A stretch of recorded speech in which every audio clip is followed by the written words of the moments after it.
বাংলাদেশের ঋণ মান অর্থাৎ আন্তর্জাতিক ক্রেডিট রেটিং পুনর্বিবেচনার আহ্বান জানিয়েছে বাংলাদেশ ব্যাংক। সোমবার আন্তর্জাতিক রেটিং এজেন্সি মুডিসের সাথে এক বৈঠক শেষে এমন দাবি করেন বাংলাদেশ ব্যাংকের মুখপাত্র আরিফ হোসেন খান। তিনি জানান, সংস্থাটির সামনে বাংলাদেশের অর্থনীতির বর্তমান চিত্র তুলে ধরা হয়েছে এবং সংস্থাটির নানা প্রশ্নের উত্তর দিয়েছে কেন্দ্রীয় ব্যাংক।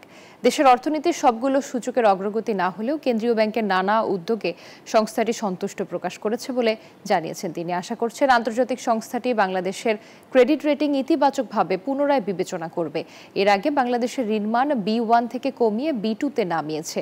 এর ফলে পূর্বাভাসের স্থিতিশীল অবস্থার অবনতি ঘটে নেতিবাচক অবস্থায় চলে গেছে। আমাদের রেটিংটা যাচাই করার জন্য ফিচ রেটিং এজেন্সি তাদের সাথে আমাদের আজকে ফাইনাল একটা মিটিং ছিল। কাঙ্ক্ষিত মাত্রায় পৌঁছতে পারিনি, কিন্তু প্রিভিয়াস মান্থের সাথে মানে কোয়ার্টার বা হাফ ইয়ারের সাথে কম্পেয়ার করি, তবে খুব আপওয়ার্ড ট্রেন্ড আছে। তাতে তারা সন্তুষ্ট এবং অনেকটা আমরা আর্য করেছি যাতে তারা এই রিয়েলিস্টিক পয়েন্ট অফ ভিউ থেকে যাতে এই আমাদের রেটিংয়ের বিষয়টা পুনর্বিবেচনা করে।